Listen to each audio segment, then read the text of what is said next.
sharing dengan Tuhan. Bahwa kami bertumbuh, sampaikan firman-Mu, hingga kami mengerti makna hidup ini, sehingga kami tidak tersesat lagi. Terima kasih Bapa, terpujilah nama Tuhan. Dalam nama Yesus, amin. Selamat pagi, beri tepuk tangan untuk Tuhan. Shalom, silakan duduk kembali. Saya mau pertama-tama menyapa jemaat di sini dulu, udah lama nggak bertemu. Nanti saya cerita sedikit, saya kemana saja, ngapain aja. Tapi saya juga mau menyapa yang ikut live streaming hari ini, banyak sekali satelit kita yang ikut live streaming. Beda-beda, dicocokkan dengan ibadah mereka, jam mereka. Kalau kebetulan sama, mereka juga bisa ikut sama kita. Pak, pagi ini, gereja GMS Satelit Selatan, Satelit Timur, Satelit Barat Surabaya juga ikut Welcome Home. Dan Satelit Tulungagung, Solo, Manado, dan ada satu satelit yang semua ini disayang, tapi ada satu satelit yang sekarang ini seperti, saya belum pernah ke sana, tapi hati saya kangen sama mereka. Ya, itu saya mau sapa secara khusus GMS Jombang, kasih tepuk tangan untuk mereka juga. Tulungagung, Jombang, apalagi yang di Jawa Timur, ingat ya, tidak ada daerah dalam rencana Allah. Di dalam rencana Tuhan tidak ada yang namanya ibu kota, kota madya, kota kabupaten. Semua di hati Tuhan adalah kota utama. Bertumbuhlah di dalam nama Tuhan Yesus Kristus. Mencapai segala potensimu di dalam Tuhan.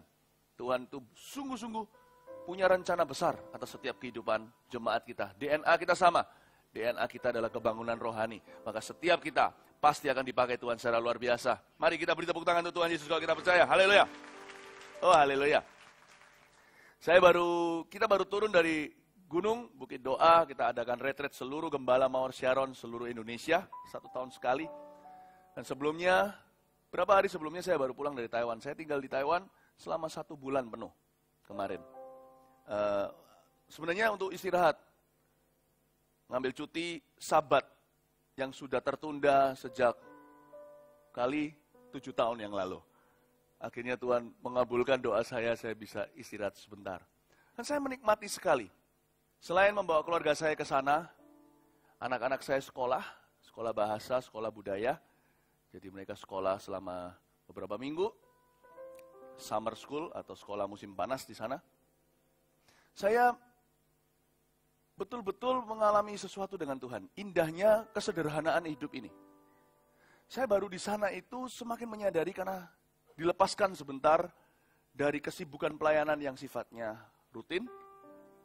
Saya saya semakin menyadari hidupku itu bahagia. Saya itu bahagia.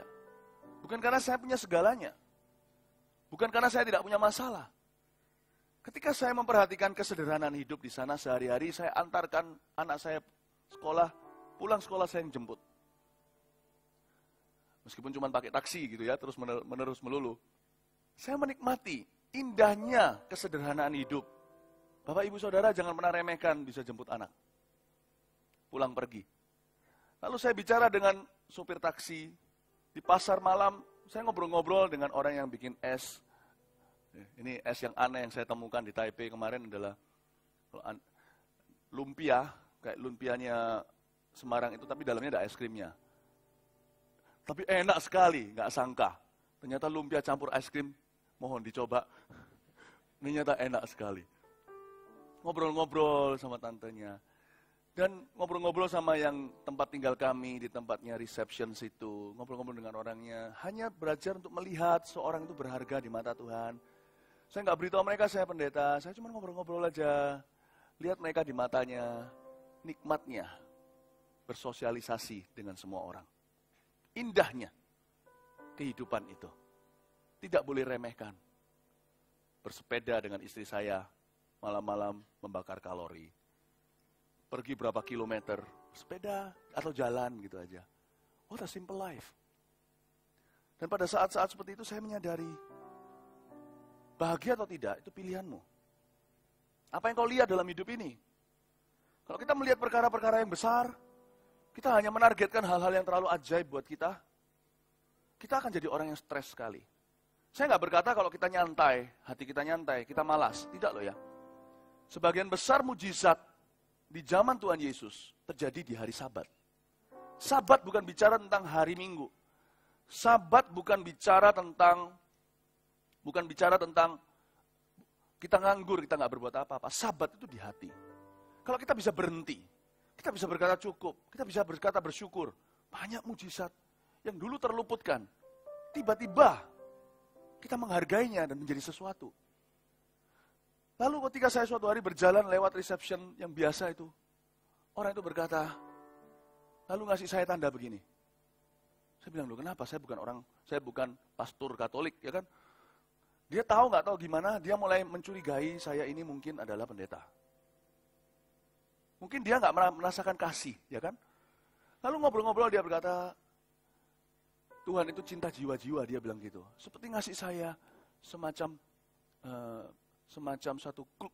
seperti memberi saya satu pratanda, dia minta dilayani. Kita ngobrol-ngobrol, lalu dia minta didoakan. Suatu hari saya sedang jalan satu tempat dengan kelompok orang-orang yang saya ajak bicara. Saya duduk mau makan, masuk satu orang. Setelah masuk dia minta didoakan, dia bilang boleh nggak saya email Anda, boleh nggak saya didoakan dan segalanya. Ketika dia keluar saya diberitahu dia siapa, dia adalah keluarga wakil presiden Taiwan. Oh my goodness, you just walk with Christ in life.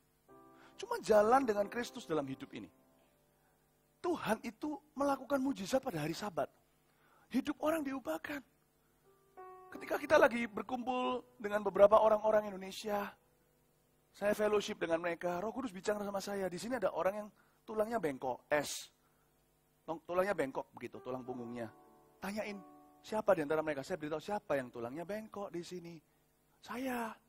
Oh, kok tahu? Saya bilang, Roh Kudus yang beritahu, boleh saya doakan? Saya doakan, itu tulangnya bergerak. Tuk, tuk, tuk, tuk, tuk, tuk. Dia pegang langsung sambil bergerak, dia pegang, tulangku bergerak. Dan dia kembali dari skelosis atau apa namanya, seret kepada derajat normal. Sudah di X-ray, dibuktikan, langsung diverifikasi. Miracle is easy when your heart is happy. Miracles are easy. Mujizat itu mudah jikalau hati Anda bahagia. Kalau Anda berjalan dengan Tuhan menghargai perkara sederhana, Allah memberimu perkara besar tanpa Anda sadari sama sekali. Anda tinggal jalan dengan Tuhan. Belajar mensyukuri segala sesuatu pun terjadi. Mari kita sadari bahwa bahagia itu pilihan. Dan saya kemarin selama 1 bulan, saya menemukan bahwa di dalam hidup ini kita hanya cukup jadi anak aja, nggak usah pikirannya ke pelayanan. Pelayanan itu pun jadi sukacita, tidak jadi beban. Pekerjaan, lihat itu sebagai berkat, jangan sebagai beban. Untuk menjadi tulang punggung keluarga, memberi makan kepada seluruh isi rumah tangga, jangan pandangannya begitu. Banyak orang tidak punya pekerjaan di luar sana. Anggaplah pekerjaan Anda harus masuk pagi, lembur malam-malam itu sebagai berkat. Itu adalah tanggung jawab, bukan cuma tanggung jawab, itu adalah sebuah kepercayaan dari Tuhan. Kalau Anda bisa mengubah cara pandang Anda dan saya, dari budak menjadi anak, banyak perkara-perkara surgawi terjadi dalam hidup ini. I cannot stop telling you bagaimana Tuhan bekerja dalam perkara-perkara yang simple sekali. Tuhan melawat setiap orang yang ada di sekeliling kita. Intinya bukan apa yang kita lakukan. Intinya kita memelihara Yesus di dalam hati setiap saat. Amin. Hari ini saya mau menyampaikan firman Tuhan dari kitab Filipi. Kalau Anda lihat di depan sini, bahagia adalah pilihan. Ini adalah surat dari penjara loh. Di kebaktian ini Anda tidak dapat gilirannya untuk mendapatkan pasal 4 yang berkata bersukacitalah, sekali lagi kukatakan bersukacitalah. Biarlah kebaikan hatimu diketahui semua orang. Ini surat dibikin Paulus sementara tangannya dibelenggu, kakinya dipasung, tangannya dibelenggu. Tapi dia bisa berkata, aku memilih untuk bahagia.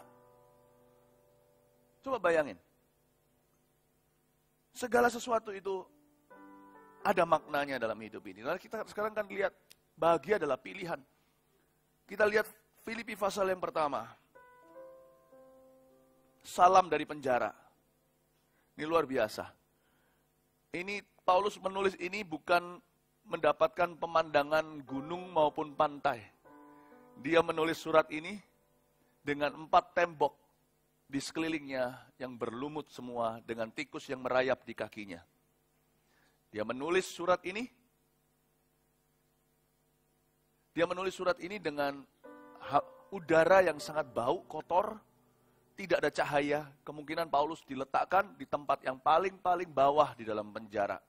Karena sudah terkenal orang Kristen zaman itu, kalau di penjara mereka lepas. Bukan karena lari, malaikat membuka pintu.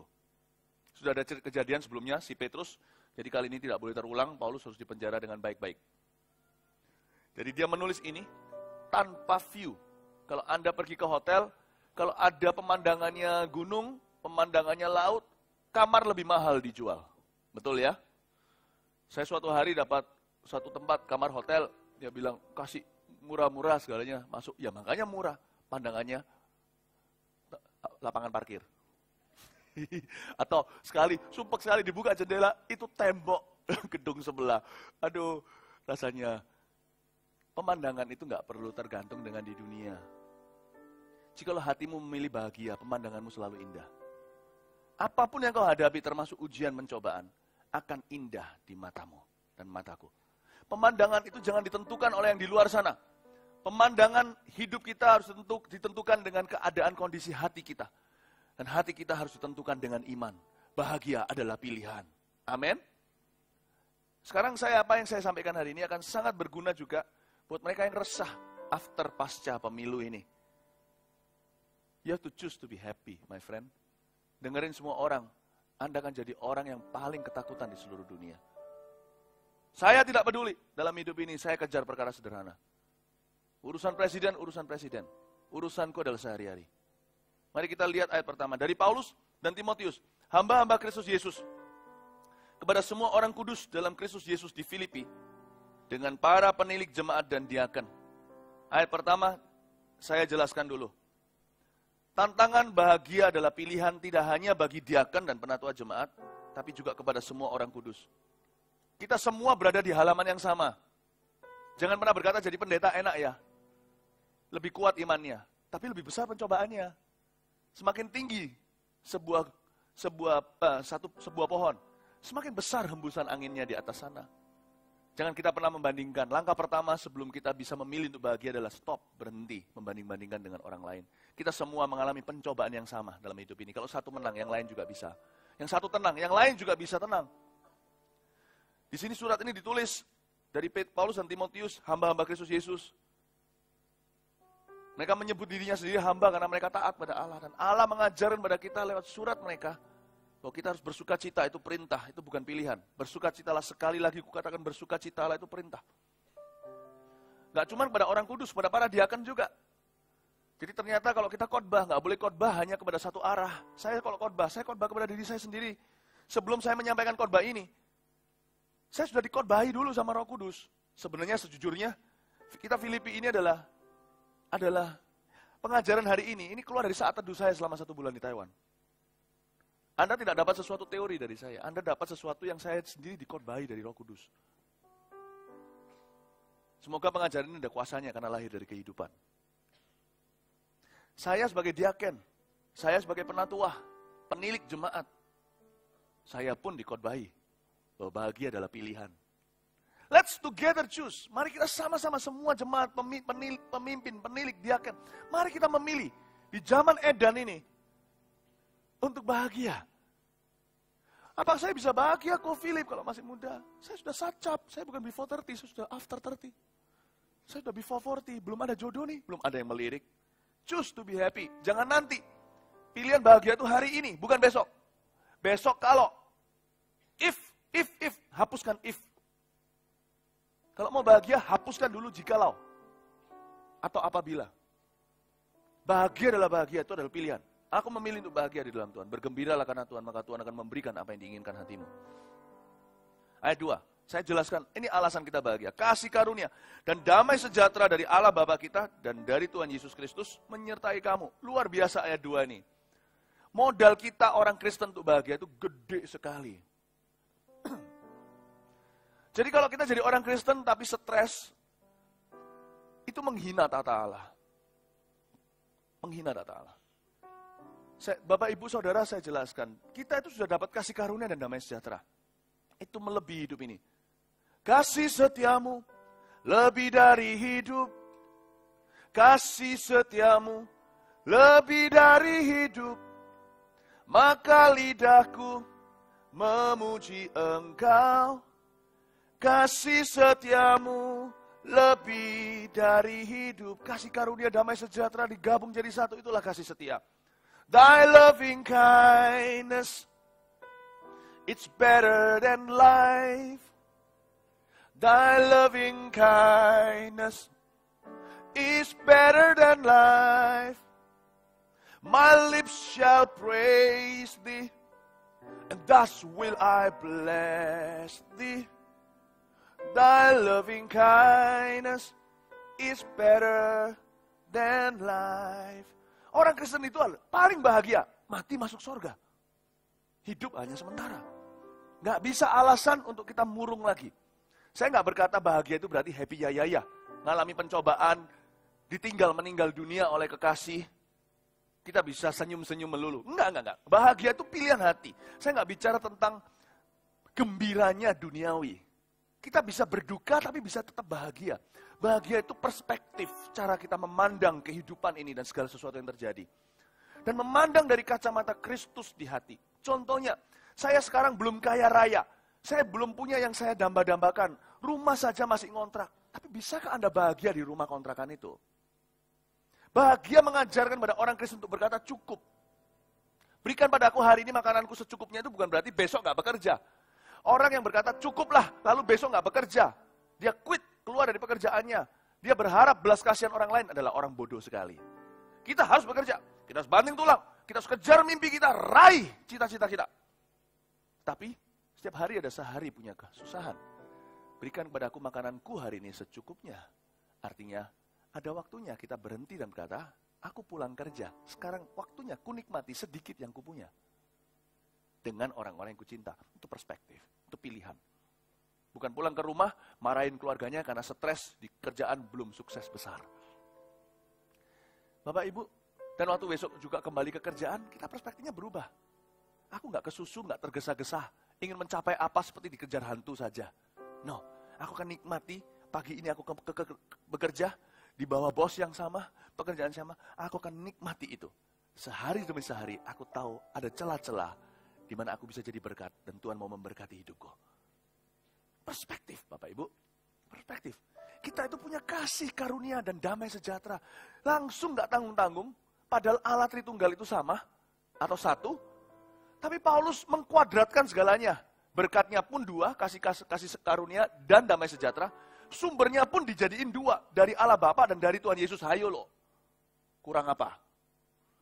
Di dalam Tuhan, bahagia kita itu kuadrat dikuadratkan. Sudah kasih setia, kasih karunia, dan damai sejahtera, dari Allah Bapa saja langsung cukup. Udah tutup buku. Ditambah lagi dari Allah Bapa dan dari Tuhan Yesus. Ayo, kurang apa? Kita nggak punya alasan untuk mengeluh apa-apa. Kita punya segalanya. Berkat kita itu kuadrat dikuadratkan. Modal kita untuk bahagia itu besar. Yesus mati di kayu salib. Namamu dan namaku tertulis di kitab kehidupan. Itu sudah cukup membuat kita tertawa sampai meninggal dunia. Nggak jadi masuk neraka. Coba bayangin. Pernah mikir begitu nggak? Janganlah kamu bersuka cita karena iblis tunduk kepadamu. Jangan bersuka cita karena dapat bonus. Jangan bersuka cita, maksudnya jangan sampai bergembira keterlaluan karena dapat mobil baru. Sebentar lagi akan bosan. Tapi bersuka citalah karena namamu tertulis dalam kitab kehidupan. Pikirkanlah bahwa nasibmu itu sudah tetap di tangan Tuhan. Mati adalah keuntungan. Karena itu saya ngerti sekarang, orang yang tidak punya pandangan akan hidup kekal, seperti di zamannya perjanjian lama, Salomo tak terkecuali, karena waktu itu masih disembunyikan pewahyuan ini, baru ada di perjanjian baru. Salomo berkata, karena dia percaya waktu itu, dia percaya Tuhan, tapi dia nggak tahu, bukan nggak percaya, dia nggak tahu, belum diwahyukan kalau orang benar mati, dia ada pahala. Mereka ngira mereka hanya dikumpulkan ke nenek moyangnya, atau masuk ke Seol, atau tempat meninggal dunia, sudah lenyap. Salomo berkata, jadi orang itu jangan terlalu saleh, ngapain? Kenapa menyiksa diri? Jangan terlalu fasik, kenapa mati sebelum waktunya? Artinya, kalau ada masalah jangan terlalu susah, besok lewat. Nggak lewat meninggal dunia juga sudah lenyap masalahnya. Kalau dapat sesuatu yang membuat gembira hatimu secara duniawi, jangan terlalu bahagia, jangan terlalu senang maksudnya. Jangan terlalu senang, sebentar aja bosan. Sebab hari ini kita bisa senang, jangan lupa hari-hari gelap keesokan hari akan masih menantimu. Akan ada waktunya setiap orang itu. Kalau sekarang dapat jodoh, jangan senang-senang terlalu. Tetaplah bersandar pada Tuhan. Saking senangnya meninggalkan Tuhan karena jatuh cinta dengan seseorang. Jangan lupa, waktu menikah ada masalah pernikahan.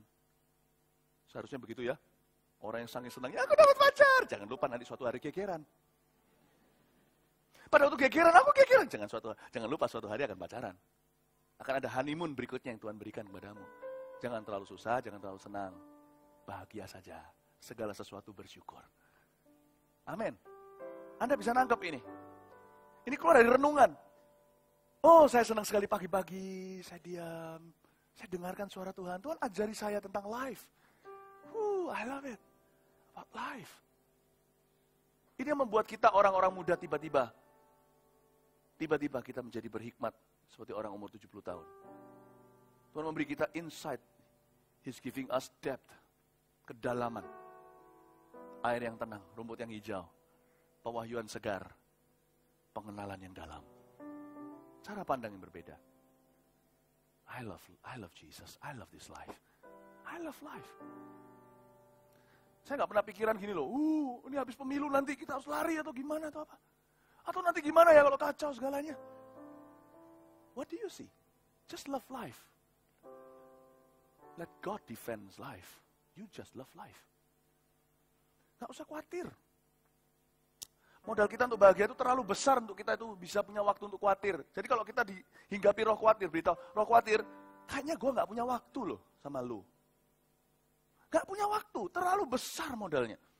Kasih karunia dan damai sejahtera dari Allah Bapa kita dan Yesus Kristus menyertai kamu. Ucapan syukur dan doa. Mari kita lihat ayat 3. Aku mengucap syukur kepada Allahku setiap kali aku mengingat kamu.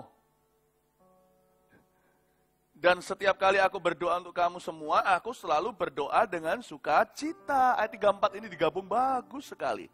Keluarlah pelajaran, carilah alasan untuk bersuka cita atau untuk bersyukur.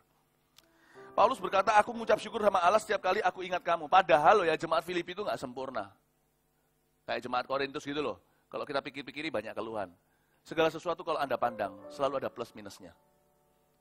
Tinggal yang mana Anda mau rayakan. Aku mengucap syukur sama Allah setiap kali aku mengingat kamu. Kata setiap kali itu komitmen untuk selalu mencari alasan untuk bersyukur. Ayat 4 dikatakan, aku selalu berdoa dengan sukacita. Kata setiap kali digabung dengan selalu itu komitmen 100%. Selalu mencari alasan untuk bersyukur. Carilah terus alasan untuk bersyukur. Ada kuasa di dalam bahagia. Bergembiralah karena Tuhan, maka Tuhan memberikan apa yang diinginkan hatimu. Jangankan yang kau khawatirkan itu tidak akan terjadi, yang kau inginkan malah justru diberi. Itu kuasa berbahagia dalam Tuhan. Bergembira karena Tuhan loh ya. Bukan karena kau memperoleh sesuatu, bukan karena sesuatu yang kau dambakan terjadi, tapi karena Tuhan dalam segala sesuatu. Bergembiralah dalam Tuhan, dalam segala sesuatu. Tuhan memberikan apa yang diinginkan hatimu. Bukan hanya kekhawatiranmu tidak akan terjadi, tetapi bahkan keinginanmu pun akan diberi. Bergembiralah karena Tuhan. Ada kuasa dalam bersyukur. Ketika Yesus bersyukur, 5 roti 2 ikan menjadi makan. Menjadi makanan 5.000 orang. Itu mujizat seharusnya nggak terjadi. Harusnya mereka suruh pergi ke kampung-kampung sebelah untuk beli roti. Tapi terjadi hanya karena ada satu orang mensyukuri makan siang seorang siswa MSCS. Si roti boy itu. 5 roti 2 ikan itu diberkati jadi 5.000. Itu harusnya nggak terjadi. Ada satu lagi mujizat yang harusnya nggak terjadi. Ketika Paulus dipasung, dia bersyukur, boom! Gempa bumi. Terjadi bonus. Kepala penjaranya yang bertobat. Berarti seluruh awak penjaranya juga bertobat bersama dengan dia. Ada banyak mujizat yang harusnya nggak terjadi hanya karena rasa syukur terlalu tinggi. Malaikat nggak bisa apa-apa, harus memberikan. Malaikat nggak bisa apa-apa, harus memperpanjang berkat di tempat itu. Saya nggak khawatir dengan semua berita resah. Aku bersyukur Tuhan nggak akan tega. Kita bersyukur, nggak akan tega. Tuhan tidak akan tega membumi hanguskan tempat ini. Karena ada jemaat mau Sharon, satu ibadah aja, nggak usah 4. Yang bagian pertama aja, bersyukur. Nggak akan tega membumi hanguskan tempat ini. Amin Bapak Ibu. Anda harus yakin kuasa syukur itu. Carilah alasan untuk bersyukur. Alasan apa untuk kita syukuri? Ayat 5. Aku mengucap syukur kepada Allahku karena persekutuanmu dalam berita Injil mulai dari hari pertama sampai sekarang ini. Akan hal ini, ayat 6, akan hal ini aku yakin sepenuhnya, garis bawahi aku yakin sepenuhnya. Yaitu ia yang memulai pekerjaan yang baik di antara kamu akan meneruskannya sampai pada akhirnya. Pada hari Kristus Yesus, I love verse 6. Saya senang sekali dengan ayat 6 ini. Akan hal ini aku yakin sepenuhnya. Kalau hati mau bahagia, dalam segala perkara, pilihlah untuk yakin, bukan untuk ragu. Hidup ini dalam segala sesuatu ya, apalagi kalau menyangkut masa depan yang tidak menentu. Hidup ini, mau dilihat dari segala perkara, dari segala angle atau segala sudut. Kita cuma punya dua pilihan, percaya atau ragu. Hari ini waktu Anda datang ke tempat ini, duduk di kursi itu, Anda nggak mengimani kursi itu untuk bisa menahan berat badan tubuhmu. Ayo, coba pikirkan.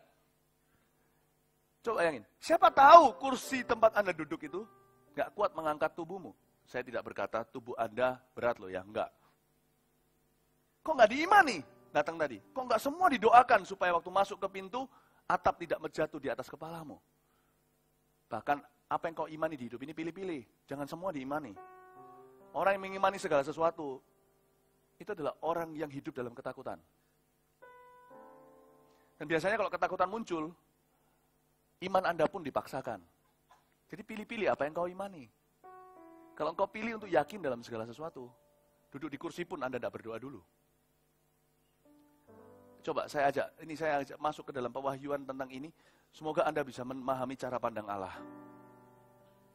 Ada banyak hal di hidup ini, bahkan tidak perlu didoakan, berserah saja sudah cukup. Supaya ketika Tuhan memberitahu sesuatu yang perlu didoakan, Anda betul-betul siap untuk mendoakannya. Beri ruang untuk Tuhan memberitahu kepada Anda dan saya, apa yang perlu sungguh-sungguh kita imani hari ini. Nggak semua kita harus imani. Anda tidak bangun tidur hari ini mengimani agar oksigen tetap ada, bukan? Tuhan supply dengan free-nya, bebasnya. Padahal, seharusnya kalau kita hidup di bawah hukum Taurat, kita harus imani segala perkara. Berarti termasuk udara yang kita hirup masuk ke dalam hidung kita dan paru-paru kita. Anda tidak perlu imani, Tuhan setelah pemilu ini aman. Nggak usah. Mau imani suami Anda untuk sembuh. Mau imani anak Anda untuk bebas narkoba. Mau imani Surabaya agar Surabaya bertekuk lutut di bawah kaki Yesus. Mau imani tetangga Anda itu loh yang keluarganya pecah. Imani agar mereka bersatu pulih dan ke gereja bersama dengan Anda. Udah gak usah imani. Segala perkara itu selalu ada dua pilihan. Kalau Anda pilih itu yakin, Anda tidak akan doakan segala sesuatu. Segala sesuatu disediakan, Anda hanya doakan beberapa hal. Yang Tuhan dari waktu ke waktu tuntun hati Anda untuk fokus ke sana. Jangan mau didistracted atau diganggu oleh setan. Diresahkan hatinya. Untuk bisa Anda semuanya harus didoakan. Tiba-tiba Anda mulai khawatir nanti kalau tidak didoakan. Saudara, kalau kita suatu hari, kita meninggal dunia, Tuhan buka rewind hidup kita. Diputar ulang. Anda dan saya akan kaget. Berkali-kali kita nggak berdoa, Tuhan luputkan dari bahaya. Berkali-kali orang mau bom sini dan sana. Orang mau kacaukan negeri ini. Hanya karena kita fokus ibadah nggak mikirkan. Bukan berarti nggak doain untuk Indonesia. Nggak, doain, tapi doain jangan dengan dari hati rasa takut. Kalau Anda sudah takut dulu, doamu udah kalah. Udah kalah, doamu itu digerakkan oleh rasa takut. Sudah kalah, Anda sudah memilih untuk ragu, lalu pakai iman untuk bisa mengejar keraguan itu untuk menutupnya. Itu namanya gali lubang, tutup lubang. Saya berdoa untuk Indonesia. Sebelum hujan, saya doain untuk payung. Tapi kalau Anda hujan, Anda mulai berseru untuk payung, Anda sudah pilek dulu.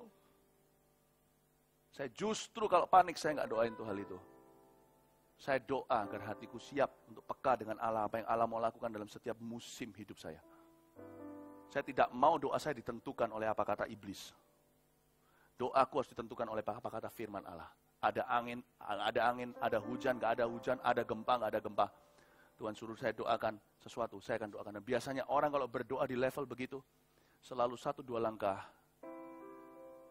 di depan orang-orang yang panik atau masyarakat pada umumnya.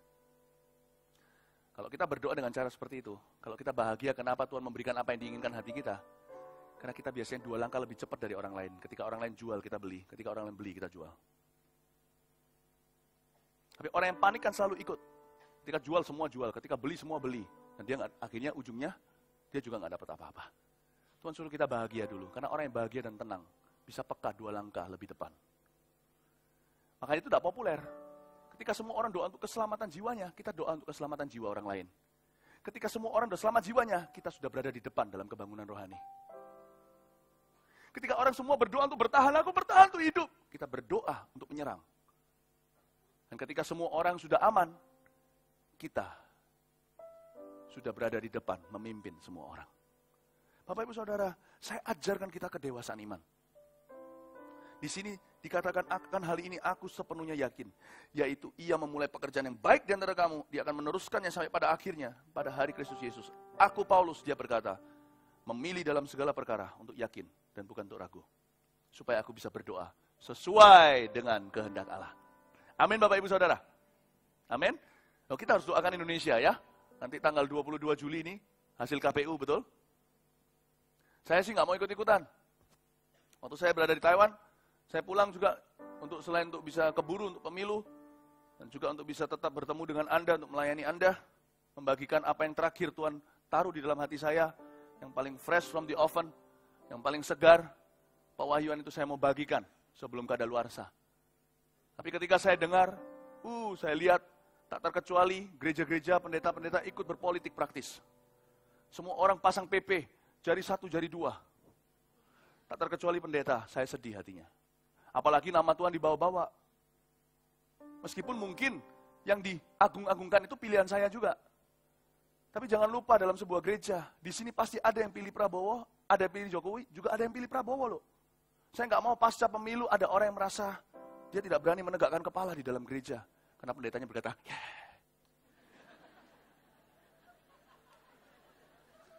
saya warga negara Indonesia. Ini masih ada sisa tintanya, bukan berarti saya nggak mandi. Ini kena kuku saya. Saya menggunakan hak pilih saya, pilihan saya satu. Tapi saya gunakannya secara pribadi dan secara konfidensial. Karena saya WNI. Paspor pun ada Garudanya. Saya tidak golput. Tapi waktu saya berada di rumah Tuhan, saya pendeta. Saya harus bisa mengayomi sebagai gembala 2 pihak yang ada. There is no loser's camp in Mawar Sharon. Di gereja Mawar Sharon tidak ada yang namanya kemah si yang kalah. Nggak ada. Semua adalah jemaat. Lalu keluarlah berkata, kalau ini yang dipilih, nanti begitu.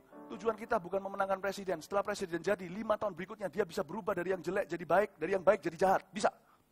Kita harus mengiring. Bukan mengeluhkan. Tidak ada yang namanya juru selamat politik, itu tidak ada. Di dunia ini selalu biasa. Dulu pada saat George W. Bush dipilih, semua orang berharap. Obama semua diulukan. Bak dewa, bak Allah. Lalu kecewa. Manusia selalu masuk dalam siklus secara sosial. Jangan kita buta. Udah bumi ini udah tua. Berkali-kali siapa yang diangkat, nanti akan dikecewai. Jangan taruh harapanmu terlalu tinggi. It is the church, gerejalah.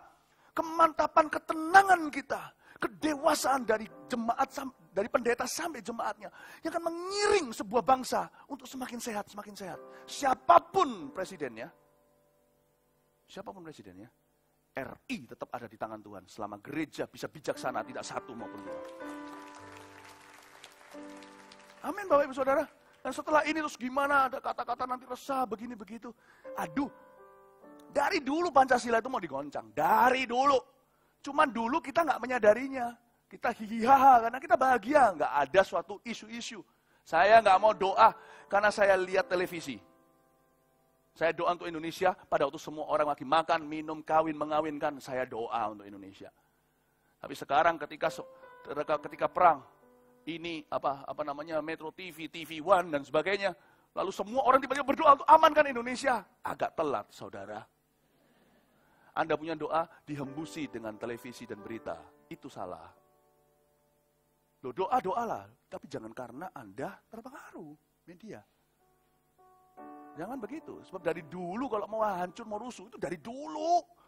Kalau Tuhan buka mata rohani kita, kita tahu berkali-kali mau rusuh, nggak jadi. Kenapa? Kita lagi beribadah hari Minggu, nggak mikirin tentang urusan nasional.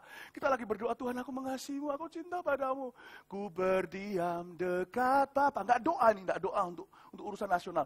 Semakin indah Tuhan lihat gerejanya sedang setia, tulus. Sungguh-sungguh Tuhan kata, hei, malaikat tangkap yang itu yang membuat rusuh. Nggak jadi. Berkali-kali kita nggak doa buat kursi nggak jatuh juga kan. Saya pernah sekali duduk di sebuah kursi. Ketika saya bangun, saya jalan, saya baru sadar itu kursi kakinya udah miring mau jatuh. Tapi selama saya duduk, saya tenang ngobrol-ngobrol dengan teman. Wah, ada banyak hal ketika kita menoleh ke belakang. Ternyata harusnya kita hancur. Tuhan luputkan, saking asyiknya kita bersyukur. Kenapa sekarang tiba-tiba lebih aman kalau kita panik dan takut dan mendoakannya? Enggak ada bedanya. Enggak ada bedanya. Saya nggak ajarkan untuk kita nggak berdoa loh ya. Saya ajarkan kita untuk tidak takut. Saya ajarkan kita untuk tidak resah. Untuk tidak resah. Amin Bapak Ibu Saudara. Semoga ini bisa membuat hati Anda yang beberapa yang sudah dak-dik-duk. Udahlah, matikan televisimu, ambil firman Tuhan, baca, renungkan. Ngomong sama diri sendiri, nggak jadi semua masalah itu. Pilihlah. Kalau ternyata memang harus jadi, tapi karena Anda dan saya GR dulu nggak jadi, akhirnya nggak jadi, karena Tuhan menjawab iman. Amin, Bapak. Bisa paham maksud saya? Loh, tapi nanti gimana kalau ternyata itu cuma positive thinking atau berpikiran positif, kalau sungguh-sungguh terjadi? Lah ya, pilihlah untuk yakin, jangan ragu. Dan karena kita yakin, seharusnya terjadi. Tapi karena kita yakin, akhirnya nggak jadi. Karena Tuhan sering kali berkata, selama Tuhan berjalan di Galilea, hai ibu, terjadilah sesuai dengan imanmu. Imanmu apa, gereja? Indonesia hancur atau Indonesia bangkit? Nggak dijawab, ya berarti hancurlah. Hancurlah Tuhan, hancurlah. Indonesia hancur atau Indonesia bangkit? Ya sudah, mari kita GR saja. Indonesia aman atau Indonesia rusuh? Ya udah kita GR aja. Kita GR aja. Abraham tanya kan, Tuhan kalau di dalam Sodom Gomora ada 10 orang GR gimana? Nggak jadi dibakar. Kalau ada 5 orang gimana? Nggak jadi dibakar. Udahlah, GR aja. Positive thinking ya sudah. Mana bisa kita beriman kalau positive thinking aja nggak bisa? Positive thinking itu langkah babynya iman, nggak ada apa-apanya. Iman itu lebih gila dari positive thinking. Iman itu apa? Orang mati itu loh. Positive thinking kita tahu secara dokter, secara ilmiah, tidak mungkin dia bangun. Kita berkata, bangun dalam nama Yesus. Itu iman. Itu yang gila. Nggak usah yang gila, yang sederhana aja. Positive thinking, jangan pikir kerusuhan. Udah kan? Simple. Beribadahlah dengan tenang, Alkitab berkata seperti itu. Amin Bapak Ibu Saudara. Saya harus lawan ini. Karena tak terkecuali sekarang sana sini nubuatan. Membuat resah. Gereja malah nggak dewasa. Pendeta ikut-ikutan. Saya WNI. Jangan ikut sama saya, jangan dengar khotbah saya, jangan ikuti nasihatin saya. Kalau saya golput. Berarti saya adalah orang yang omong kosong. Tong kosong nyaring bunyinya. Saya tidak golput. Tapi saya juga tidak salah jadi gembala di mata Allah. Saya nggak salah. Ikuti saya.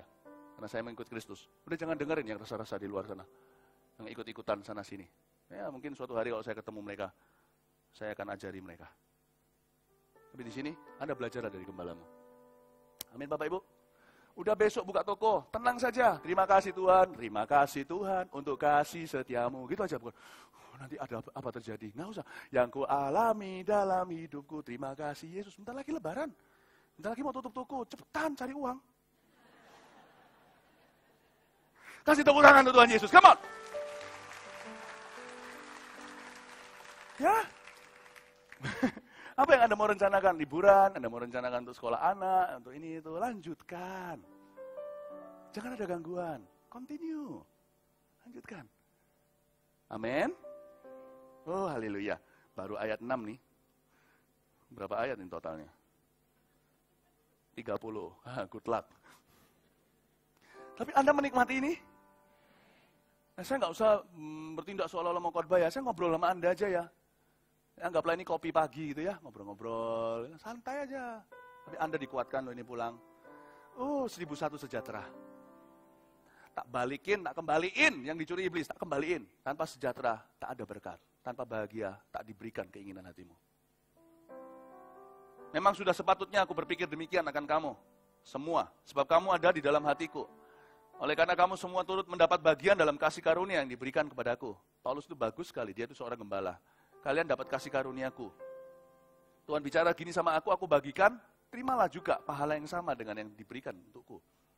Baik pada waktu aku dipenjarakan, maupun pada waktu aku membela dan meneguhkan berita Injil. Ayo, setiap mata fokus kembali matanya ke Injil. Injil itu iman. Injil itu iman. Roma 1:16, dia memimpin orang pada iman. Anda mau tahu nubuatan dari Tuhan enggak? Mau tahu enggak? Ketika semua orang tren ke sana, nubuatan itu seperti menabur garam di atas borok yang sudah ternganga, terbuka. Itu bukan nubuatan. Nubuatan itu mengarahkan mata orang kepada apa yang sehat dari firman. Itu nubuatan. Jangan cepat percaya sana-sini, ini itu. Sebab Allah adalah saksiku betapa aku dengan kasih mesra Kristus Yesus merindukan kamu sekalian. Dan inilah doaku, semoga kasihmu makin melimpah dalam pengetahuan yang benar. Oh, I love it. Kasih itu gak bisa melimpah kalau pengetahuannya gak benar dulu. Makanya saya benerin pengetahuannya, kasihnya melimpah itu urusan Anda sendiri. Melimpah dalam pengetahuan yang benar dan dalam segala macam pengertian. Ini loh, pengetahuan yang benar dan segala macam pengertian. Pengetahuan yang benar itu firman, gak bisa berubah-ubah sepanjang generasi. Firman itu satu, tidak bisa ditambah, tidak bisa dikurang. Ada Kejadian sampai Wahyu. Jangan pernah sebelum Kejadian Anda tambahi satu buku sebelumnya. Kebetulan, Kejadian, Keluaran, Imamat, Bilangan, Ulangan. Nggak ada satu pengetahuan, tapi berbagai macam pengertian. Pengetahuannya satu, Alkitab. Tapi pengertiannya itu harus dijabarkan oleh kasih, oleh orang-orang yang mengasihi jemaat dengan kasih mesra, bukan untuk mengambil keuntungan daripadanya. Segala macam pengertian dibuka. Ini seasonal word. Kalau Anda datang ke sebuah restoran, mereka biasanya menyajikan sop apa itu ada di menu yang tetap. Lalu ada tulisannya di bawah dalamnya daily soup. Jangan kaget loh ya, Anda kalau kita nggak ngerti, nggak biasa dengan kata daily soup. Itu kita kira supnya itu namanya daily. Bukan. Daily soup itu seasonal atau musiman. Anda perlu tanya, kalau yang sup ini, sup ayam, sup daging, apa segalanya sudah tetap. Daily soup, sup harian. Anda harus tanya, hari ini apa? Oh, hari ini clam chowder. Oh, hari ini sop mushroom atau sop jamur. Hari ini beda-beda setiap hari. Ini seasonnya bangsa Indonesia masuk di dalam iman atau keraguan. Saya pilihkan untuk Anda ya. Saya pilih kita menempuh jalur iman. Boleh? Soalnya kalau dalam keraguan, sebentar lagi deteriorasi, akan longsor kehidupan jemaat satu-satu protolan. Akan merotoli. Satu-satu akan hancur, dihancurkan setan. Segala macam pengertian berbicara daily revelation. Pewahyuan harian Tuhan berikan hari ini untuk jemaat kita, mingguan. Terimalah iman. Di dalam nama Yesus terimalah iman untuk pekerjaanmu. Terimalah iman untuk pernikahanmu. Terimalah iman untuk mereka yang sekarang merencanakan pernikahannya berapa bulan lagi akan diberkati. Terimalah iman untuk Anda melanjutkan kehidupan. Terimalah iman untuk anak-anak Anda yang mau sekolah apa. Terimalah iman untuk perencanaan Anda dalam keluarga. Untuk hari-hari ke depan jangan terganggu. Terimalah iman. Amin. Dan inilah doaku tadi ayat 10. Sehingga kamu dapat memilih apa yang baik. Supaya kamu suci dan tak bercacat menjelang hari Kristus. Penuh dengan buah kebenaran yang dikerjakan oleh Yesus Kristus. Untuk memuliakan dan memuji Allah. Kesaksian Paulus dalam penjara. Aku mengendaki saudara-saudara supaya kamu tahu bahwa apa yang terjadi atasku ini justru telah menyebabkan kemajuan Injil. Tuhan masih punya kepentingan di bumi Indonesia, yaitu Injil masih harus dimajukan. Jadi tenang aja, Tuhan pegang kendali. Sehingga telah jelas bagi seluruh istana dan semua orang lain bahwa aku dipenjarakan karena Kristus. Dalam segala tindak tanduk kita harus mencerminkan Kristus, bukan roh ketakutan, kekhawatiran. Dan kebanyakan saudara dalam Tuhan telah beroleh kepercayaan karena pemenjaraanku untuk bertambah berani. Berkata-kata tentang firman Allah dengan tidak takut. Saya senang kata berani, saya ambil itu aja. Harusnya orang beriman itu, yang sudah apapun terjadi masuk surga itu berani. Be brave, be bold. Ada orang yang memberitakan Kristus karena dengki dan perselisihan. Itu pasti ada yang di luar sana itu motivasinya beraneka ragam. Tapi ada pula yang memberitakannya dengan maksud baik. Mereka ini memberitakan Kristus karena kasih. Sebab mereka tahu bahwa aku ada di sini untuk membela Injil. Tetapi yang lain karena kepentingan mereka sendiri dengan maksud tidak ikhlas. Sangkanya dengan demikian mereka memperberat bebanku dalam penjara. Banyak orang itu kepingin ternama, kepingin terkenal, kepingin heboh. Jangan cari firman heboh, cari firman yang sehat. Tetapi tidak mengapa. Sebab bagaimanapun juga Kristus diberitakan. Baik dengan maksud palsu maupun dengan jujur tentang hal itu aku bersuka cita. Dan aku akan tetap bersuka cita. Saya mau fokus ke ayat 18, sekarang saya mau tinggalkan politik di belakang. Udah cukup. Saya rasa kekhawatiran ini sudah levelnya di takar yang bisa dikendalikan di dalam hati jemaat. Saya merasakan dalam Roh Kudus sekarang. Ini sudah mulai ke taraf normal-normal saja. Kayak kolesterol itu kan nggak mungkin nggak ada. Kalau ada orang tanya sama Anda kolesterol nggak? Oh saya nggak ada kolesterol, mati. Kolesterol itu mesti ada ya kan? Tapi jangan lewat dari 200. Trigliserid jangan lewat dari 150. Nah, sekarang saya rasa kolesterol, kekhawatiran itu harus ada. Tapi nggak lebih. Sekarang saya rasa sudah turun. Sebab tak sawati Lipitor dari tadi. Saya hajar dengan Lipitor surgawi dari tadi, ya kan? Nah, oke, sekarang sudah cukup. Sekarang saya mau lanjutkan sedikit beberapa hal-hal yang lain, menyinggung beberapa hal lain dengan sisa waktu yang ada. Anda masih mau sedikit lanjut dengan saya? Mau? Tapi nggak mengapa. Saya senang kata Paulus, ayat 18. Tapi nggak apa-apa. Orang itu ya paling bahagia itu kalau orang itu jingjai. Orang yang jingjai itu paling bahagia. Pernah perhatikan nggak? Nggak harus kaya raya. Jingjai itu lawan katanya apa? Juaji. Oh ya nggak ngerti, ya sudah. Cari di kamu coba jingjai dan juaji. Coba di Wikipedia. Di Google, gak akan ketemu. Ini bahasa surgawi. Orang itu yang bisa let go and let God, itu paling enak hidupnya. Mau sekaya apapun kalau orangnya juaji. Apa-apa dipikiri. Sama tukang parkir aja bisa muntap. Sama waiter, pelayan restoran. Kekayaannya membuat dia stres, karena dia merasa dia berhak mendapat pelayanan. Paling enak itu kan orang yang jingjai. Tidak mengapa. Ini orang nih, Paulus ini luar 18. Dia tahu bahwa ada orang yang memberitakan firman itu untuk menekan dia. Ada orang yang memberitakan firman itu untuk membuat dia, membuat keadaannya parah. Tapi mereka nggak kenal Paulus sih. Orangnya jingjai. Dia berkata, nggak apa-apa. Nggak semua itu harus dipikiri, nggak semua itu harus dikonselingi. Inner healing atau kesembuhan batin itu ada batasnya. Ada orang itu yang kesembuhan batin itu sudah langganan tetap. Aku udah bisa terima. Saya pernah sekali layani, saya sabar sekali. 2 kali gitu lagi. Bulan depan datang lagi. Setiap tahun muncul. Lama-lama saya kasih dia African Flyer Gold. Ini kalau naik pesawat sudah dapat berapa tiket gratis ini. Saya kasih dia karcis berapa kali konseling gratis. Saya bilang lama-lama. Bu, tunggu Bu. Gini loh Bu, dalam nama Yesus tidak akan menyelesaikan masalahmu. Kok bisa, nama Tuhan kan paling berkuasa. Urapan juga nggak bisa, bolak-balik saya doain Anda rebah, geletal bangun lagi, minggu depan gitu lagi. Ini Bu ya, saya kasih jurus mautnya bagi semua roh stresmu ini. Mau? Pamungkasnya, mau? Coba berani bilang gini, nggak apa-apa. Aku diginiin, nggak apa-apa. Aku diomongin orang ini, nggak apa-apa. Belajar ketawa, nggak apa-apa. Aku pesen nasi goreng dari 45 menit yang lalu, nggak apa-apa, nak keluar.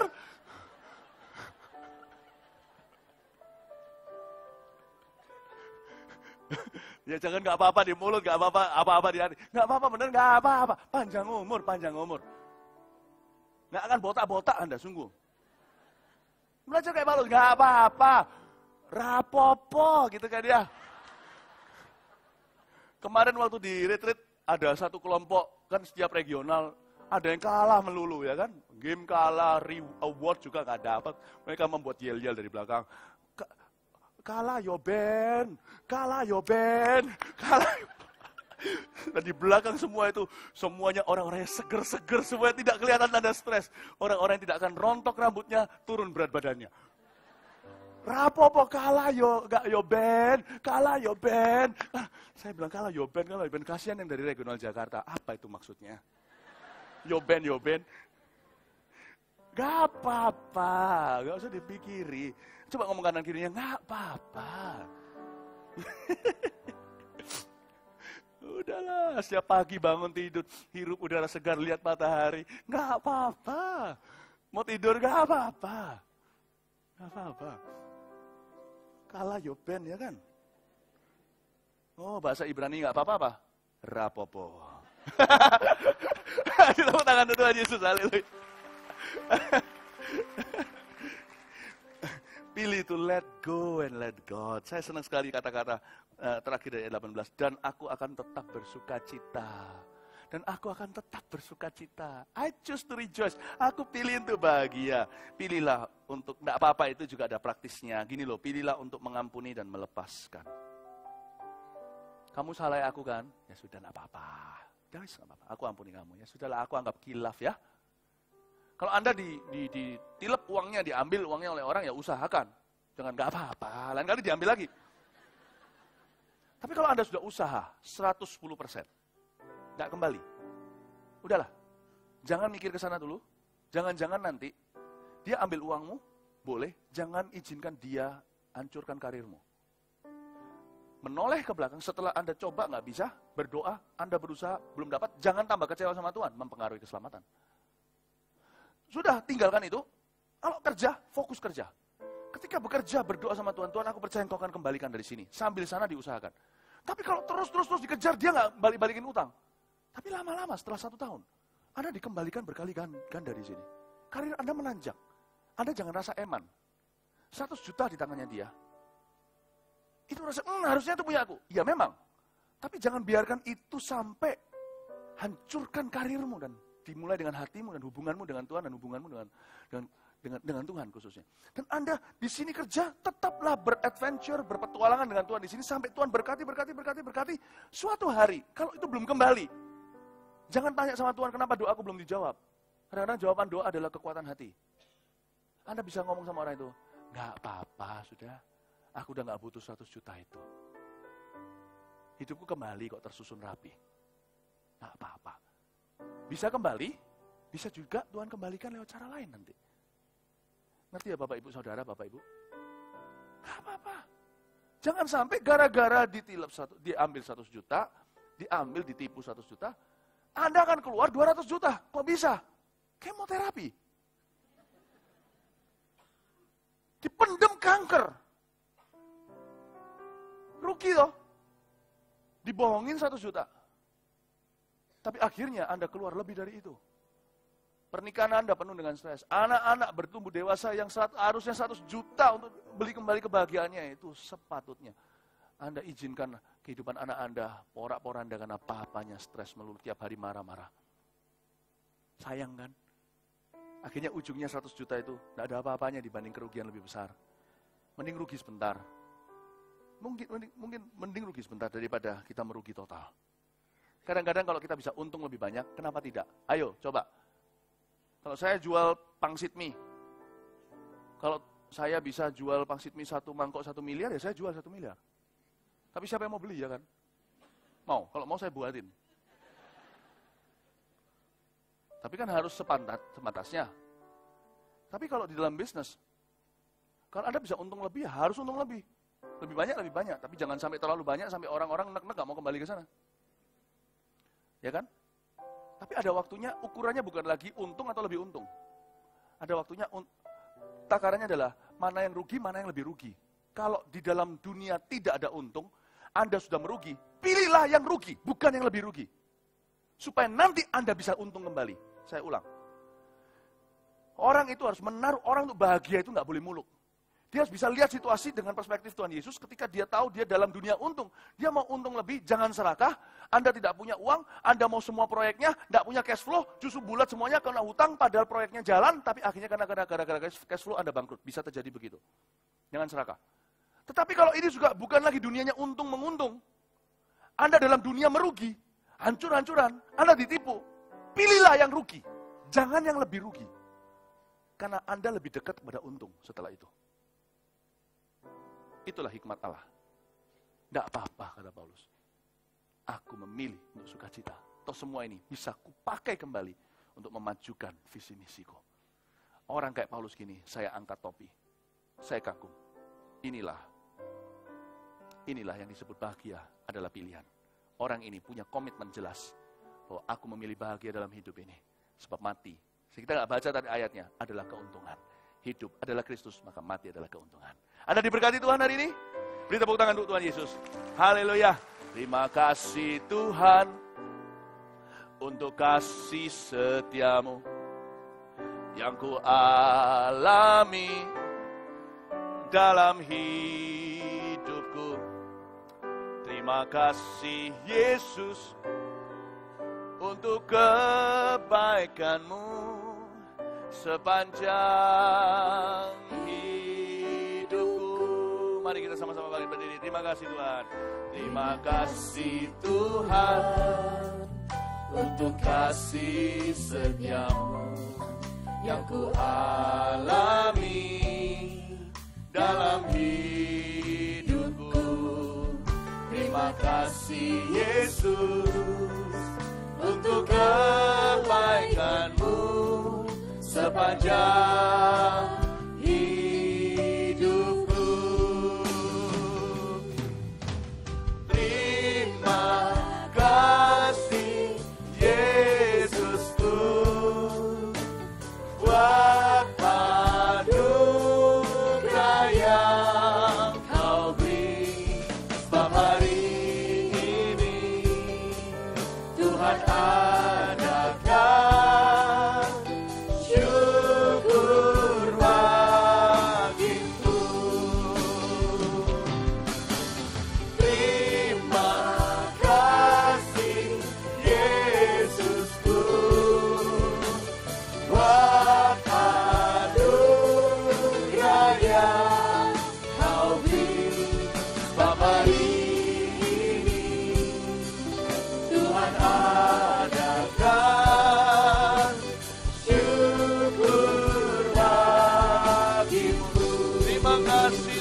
Tuhan adakan syukur. Sebab hari ini Tuhan adakan, katakan dengan iman, sebab hari ini Tuhan adakan syukur bagimu. Sebab hari ini Tuhan adakan, sebab hari ini Tuhan adakan syukur bagimu. Haleluya. Tepuk tangan yang dahsyat Tuhan Yesus. Haleluya. Segala puji hormat syukur terima kasih. Kepada Engkau. Sebelum kita doa berkat, saya dikirakan Tuhan yang sedang berulang tahun selama 2 minggu ini bisa angkat tangan. Saya akan mendoakan. Ada lagi yang selama 2 minggu, ya minggu depan, ya minggu ini dan minggu lalu. Angkat tangan. Ada yang berulang tahun? Ya, ya mari sebelahnya dukung dalam doa. Tuhan terima kasih. Biarlah di hari ulang tahun, baik minggu lalu maupun minggu sekarang, Tuhan urapi mereka. Untuk di ulang tahun ini mereka tahu bagaimana mengucap syukur. Mereka tahu hidup dalam kesukaan dan Kau jamah mereka. Untuk mereka semakin memiliki hubungan intim dan bergaul lebih akrab dengan Kau. Jamah, kalau mereka ada masalah Kau buka jalan. Terima kasih Tuhan. Berkati urapi setiap ulang tahun. Biarlah di tahun-tahun yang akan datang semakin mereka bertumbuh lebih lagi akan pengenalan kasih-Mu. Terima kasih Tuhan. Tuhan sungguh terima kasih kami berbahagia. Kami melihat sungguh untuk segala keadaan, segala lagi kuasa darah Yesus, ada roh takut khawatir akan situasi dan sebagainya. Kami patahkan di dalam nama Tuhan Yesus. Dan biar mereka fokus kepada Engkau, fokus kepada firman Tuhan, di situ kekuatan. Sehingga saudara firman-Mu dengan tinggal tenang dan percaya, letak kekuatan mereka, mampukan mereka berakar, bertumbuh, berbuah lebat yang baik. Jamah yang sakit sudah Engkau sembuhkan oleh pilihan Yesus. Berkati rumah tangga keluarga mereka, ada kerukunan, kebahagiaan, keharmonisan. Berkati pekerjaan mereka, berkati pelayan mereka, berkati studi mereka, dan apa yang mereka butuhkan kecukupan berlimpah. Kalau sebentar kami pulang dengan penyertaan di pasal masih damai sejahtera sepanjang minggu depan dalam kehendak-Mu. Sekali lagi Tuhan kami berdoa untuk seluruh panitia pemilu, untuk mereka bertindak jujur, bertindak adil dan tidak memihak, sehingga hasil tahun 2022 kami boleh mendengar good news, sehingga orang yang tepat yang Kau pilih yang akan berdampak kepada bangsa kami ini, bangsa di dalam nubuatan. Terima kasih Tuhan, sidang jemaat kasih Tuhan angkat kedatangan-Mu dan terimalah rahmat, kasih karunia dan damai sejahtera daripada Allah Bapa, Allah Putra, Allah Roh Kudus, yaitu Tuhan Yesus sendiri. Dan Roh Kudus yang akan memimpin, membawa saudara kepada keberhasilan demi keberhasilan, kepada keberuntungan, kepada kebahagiaan mulai saat ini. Sampai selama-lamanya. Katakan sama-sama, amin. Selamat siang, Tuhan Yesus memberkati. Baru saja kita menyaksikan tayangan MS TV. Semoga tayangan tadi dapat memberkati hidup Anda. Jika Anda ingin menerima